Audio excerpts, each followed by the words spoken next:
This is Find Your Dream Job, the podcast that helps you get hired, have the career you want, and make a difference in life. I'm your host, Mac Pritchard. I'm also the founder of Mac's List. It's a job board in the Pacific Northwest that helps you find a fulfilling career. Every Wednesday, I talk to a different expert about the tools you need to find the work you want. Do you think when you join a new company that your worries are over? Or that it's up to your new boss to tell you what to do next? Think again. Our guest today says if you want to thrive in your career, you need a 90-day plan when you start a new job. Here to talk about this is Robert Moment. He's the author of Starting a New Job, Career Planning and Job Promotion Tactics for Motivated Employees. And he joins us today from Arlington, Virginia. Well, Robert, here's where I'd like to begin. Why shouldn't you kick back and wait to be told what to do next when you start a new job?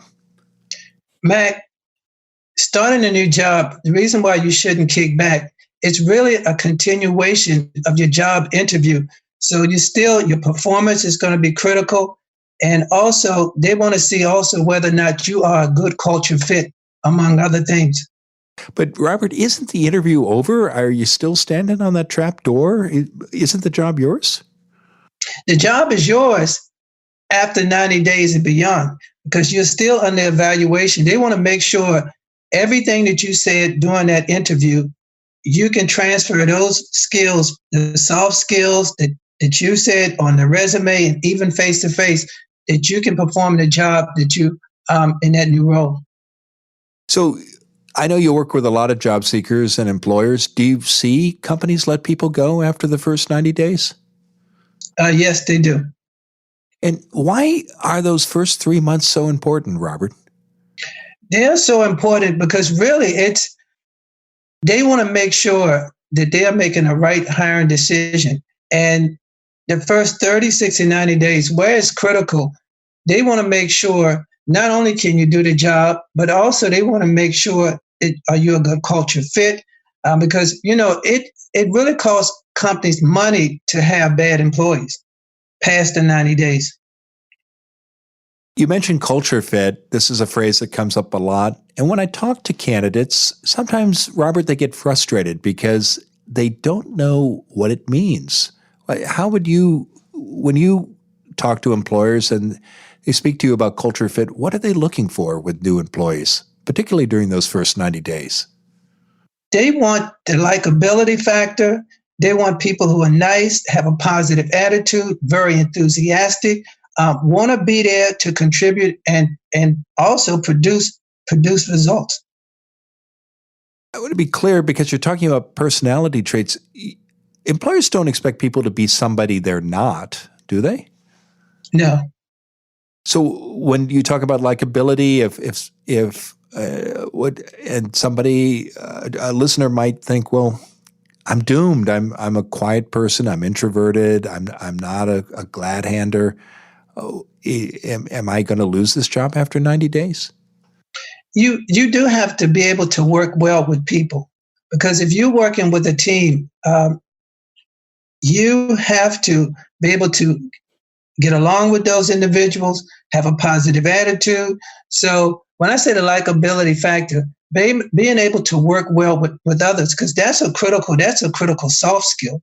So collaboration, people skills, those are skills, whether you're an introvert or extrovert, you have to be able to work with others. And that goes across any industry. I want to talk about the steps people should take in those first 90 days. And I think the default for many a listener might be this: well, I'll focus on my job posting because I have a job description. That's what I got hired to do. Is that enough, Robert, just to do what's in the posting? You have to go beyond the posting. You want to start to build relationships within that organization and start building relationships with your team members. Why are relationships so important? You're going to need their help because you're not going to know everything about the job, and they will be able to give you great advice on how to succeed during your first 30, 60, 90 days and even beyond. How do you recommend people build those relationships, particularly when you've just joined the company? One thing I always suggest to clients and even colleagues, have your manager send out an email and say, um, he's going to introduce you to the team and say within 10, give 10 minutes of your time, this individual would like to meet you. There's 10 minutes to get to know you, your organization, anything that you can share to help them to succeed. Or even the manager can walk you around and just do a brief 10-minute introduction. But I would just be proactive, look at the organizational chart, know who's on your team, and just schedule a 10-minute meeting. That could be a lunch, just something in the break room, a conference room, to really start to get to know your team, the strengths, the weaknesses, what projects that they are working on. How do you recommend people approach those meetings? Should they have certain questions they ask or outcomes they might look for at the end of those sessions? Yes, I would have relevant questions pertaining to projects. What are the clients? Who are our clients? What are the problems do they help clients solve? Because you want to also start to look for early wins within the first 30, 60, 90 days. And how does understanding the company's challenges or problems help you make those wins happen? You can look for problems on a small scale and sometimes maybe on a large scale. And then also look at reports, see how you can start to add value. And that's why it's important to listen and learn to get as much information, because you're really doing fact finding and information gathering within the first 30, 60, 90 days, especially the first 30, 60 days. And what's the outcome of this research? Is it to figure out how you might produce what you described earlier, these early victories, these wins? Yeah, small wins, whether you can increase productivity, look for ways where you can add value. And also look for ways, you want to answer this question too. What do you want to be known for? Example, maybe you want to be known as an Excel expert, PowerPoint. Look at reports where maybe you can streamline, but start looking at ways, like I said, small wins where the key word is to add value. What would you say to a listener who thinks that they might come across as too assertive by following this advice, and instead they should just keep their head down?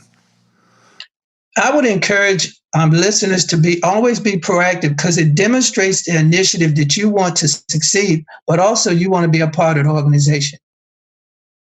You mentioned wins earlier.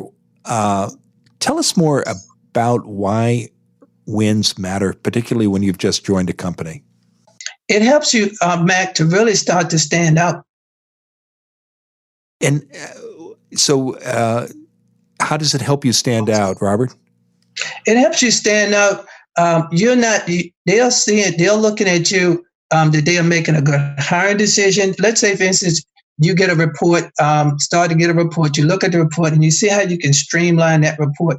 Well, and you can improve that report. Now, all of a sudden, the hiring manager, he feels or she feels like she's made a great decision.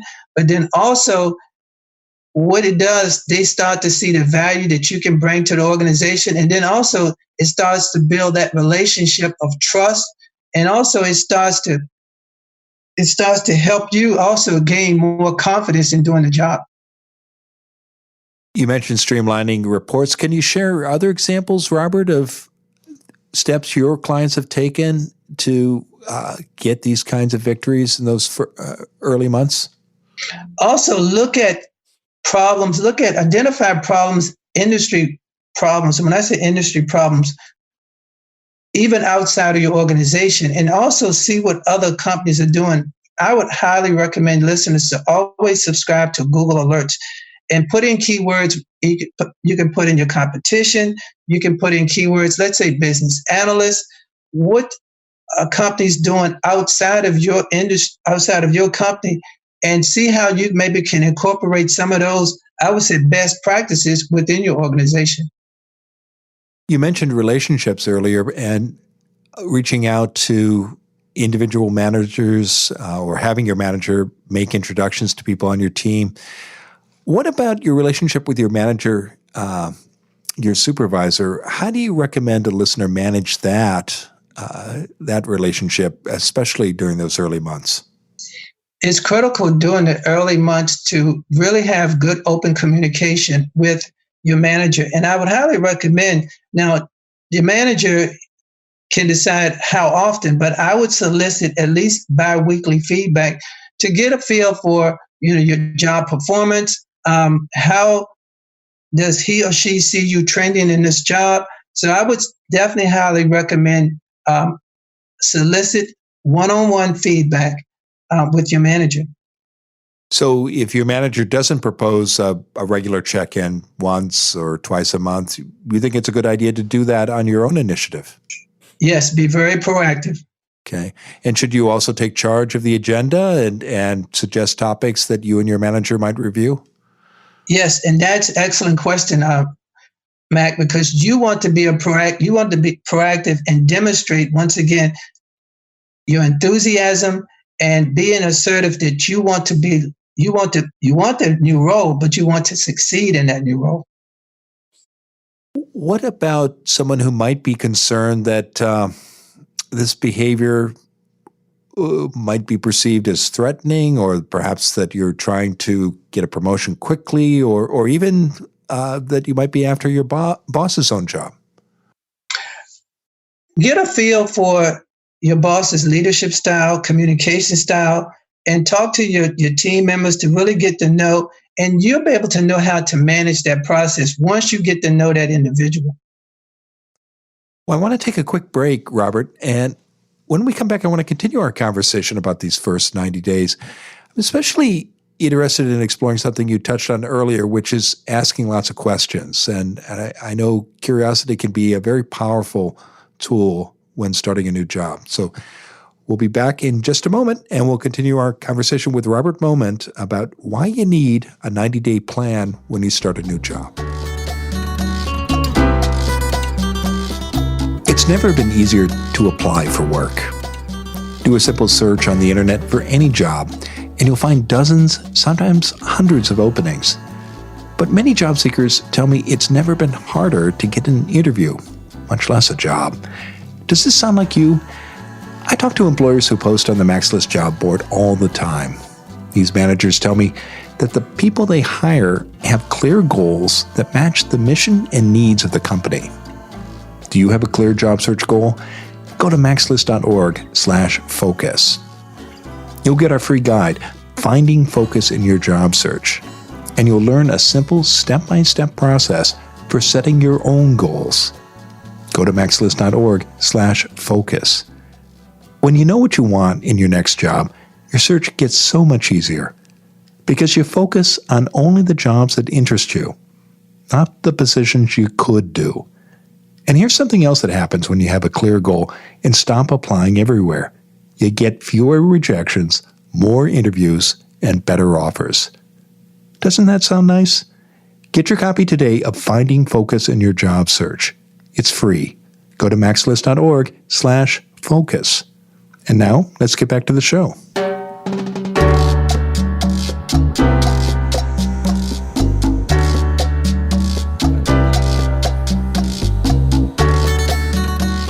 We're back in the Max List studio. I'm talking with Robert Moment. He's the author of Starting a New Job, Career Planning and Job Promotion Tactics for Motivated New Employees. Robert, before our break, we touched on curiosity, and you had mentioned at the start of our conversation how important it is to ask questions when you begin a new position. Why is curiosity such a powerful tool for a new employee? It's a powerful tool. It demonstrates, one, your initiative to learn and to succeed, but also it helps you to clarify, job expectations so you can successfully perform on the job. Because one of the number one reasons why people fail to achieve success during the first 90 days is not asking questions. So asking questions, that also helps you avoid any mistakes because, mistakes can be costly. So I highly recommend. It doesn't show weakness. It doesn't show vulnerability. What it does, once again, it shows initiative, that you are a willing learner, that you want to be there and you want to succeed. Do you have favorite questions you recommend a listener might ask during these early months? You always want to know what problems can you help your manager solve. with challenges that you immediate challenges within the first 30, 60, 90 days, with projects that you can be a part of. You want to come across as a problem solver. You mentioned earlier the value of regular check-ins with your manager. What about your coworkers? After you have those initial check-in meetings that you suggested via an introduction from your supervisor, how do you recommend, Robert, that a listener work with colleagues? I would also solicit that feedback as well to get constructive feedback because they have been a part of the organization. They can give you. They can also be critical in your success within the 30, 60, 90 days because you know people want you to succeed on jobs. I don't think people want you to fail, but they want you to succeed. But if you take the initiative and they see that you are coming to them, asking them relevant questions that can help the organization and help you, they will help you to succeed. I just believe that that's just people. If you're nice, like I said, you're likable, you have a positive attitude, you're very enthusiastic about the job and the position, people are willing to help you. I'm glad you brought that up because I think for some people, it sounds very stressful to think that you're, as you said at the start, still interviewing for the job during those first 3 months. And it's encouraged. And so I'm glad you made the point that your supervisor and your coworkers do want you to succeed.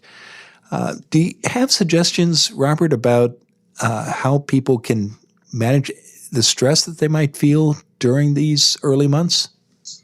How they can manage the stress, have a plan. And the plan is, focus on, what does it entail to be successful within that position? And that's one of the first questions that you can ask your manager. What's the blueprint for success within this position? And also look at star performers within that organization. Also, they can give you really good sound advice also on what it will take to succeed. So once you have a blueprint, it gives you confidence and you're focused. Focus on, I would say, employee initiatives and also in terms of job performance, what it takes to perform within that job, and then also professional and personal development.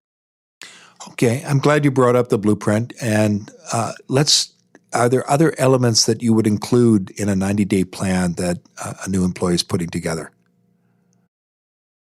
One, just to summarize, you definitely want to be asking good, relevant questions. You really want to embrace your team, know your role, but also know your organization, and even look for a mentor within that organization. Why can a mentor help you when you first join a company?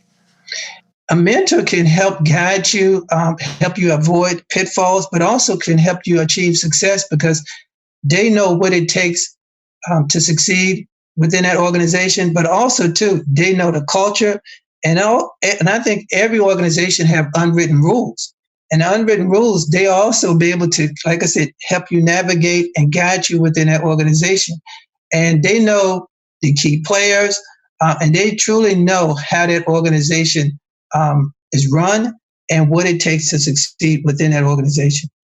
How do you recommend someone approach a colleague or somebody who might be a supervisor about being your mentor?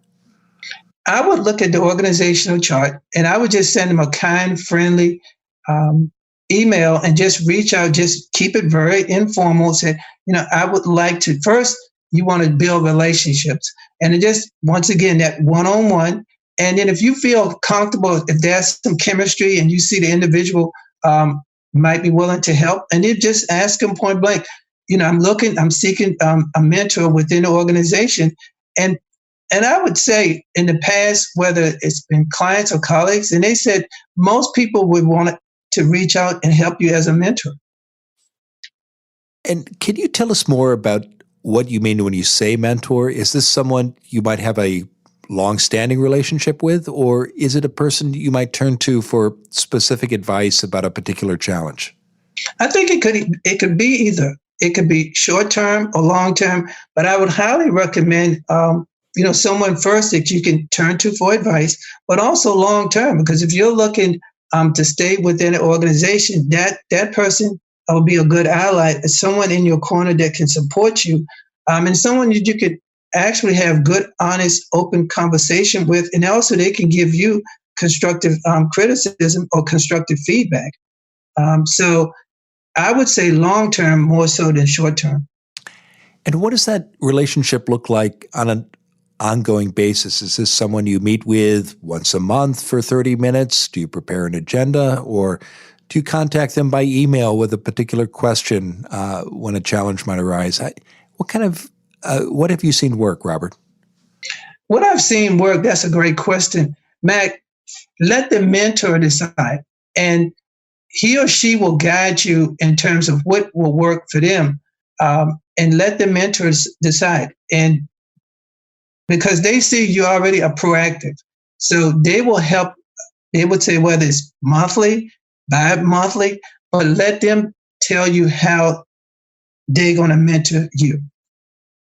In addition to the frequency of meetings, what happens in those conversations? Again, do you bring a particular challenge to the person, or do you let them decide?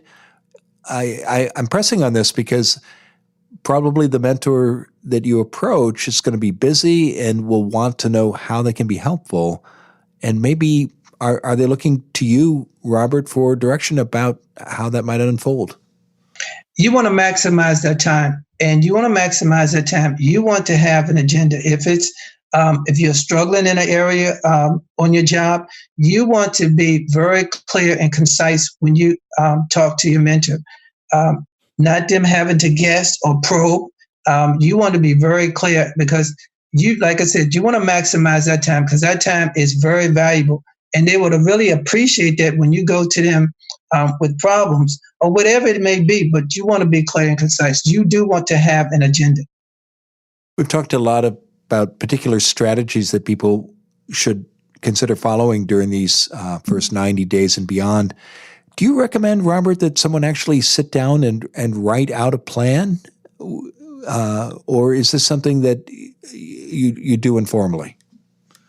I would highly suggest you write out a plan. That job description, look at that job description, thoroughly analyze that job description, and have a plan. And the plan is once your manager tells you what it will take to succeed, then you start to fill in the blanks when you work on your plan. Earlier, you mentioned asking a manager about the problems they face. And one way I've seen people do this is to say to a manager at the end of 90 days, what are the 3 things you want me to tell you I've done for you? And often the manager will tell you about things that aren't in the job posting, won't they? Yes. Yeah, and it's what I'd love about that question is it both gets to the employer's problems, which is a point you've made earlier, and it gives you practical examples of things the manager's dealing with right now and needs help with.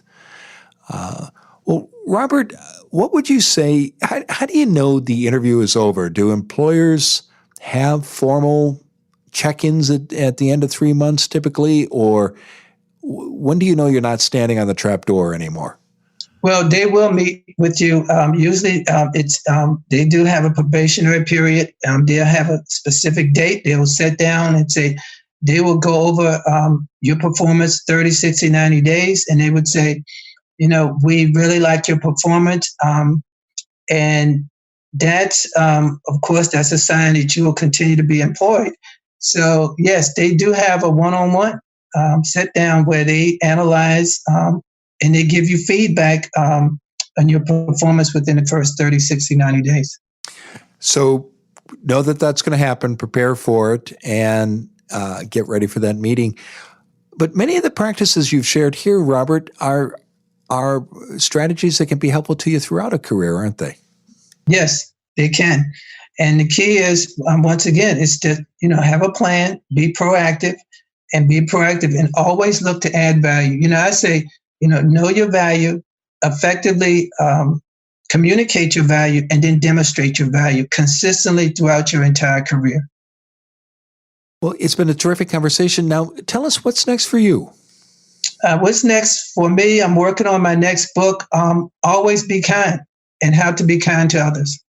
Terrific. And I look forward to reading that. I know you have several other books on Amazon and your website that are quite useful.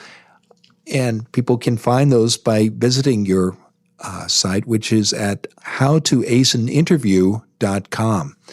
Well, given all the great advice you've shared today, Robert, what's the one thing you want a listener to remember about why you need a 90-day plan when you start a new job?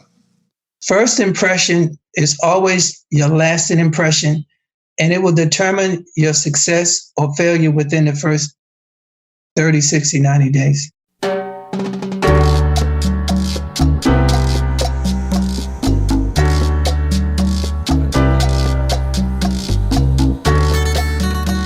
One word came up a lot in my conversation with Robert: relationships. They matter in the workplace, and they matter during the job search as well. When you start a new position, as Robert emphasized, you can't just work to the job posting alone. You've got to pay attention to the people inside the company and their needs and problems, and figure out how to build your own ties with these folks and help them be successful. And you can do that by focusing on relationships and the challenges of that the people you work with face. Well, as you think about your job search, another word that matters a lot is goals. You got to have a focus and know exactly what you want. If you're struggling with your job search goal, we have a guide that can help. It's called Finding Focus in Your Job Search. And you can get it today for free by visiting maxlist.org/focus.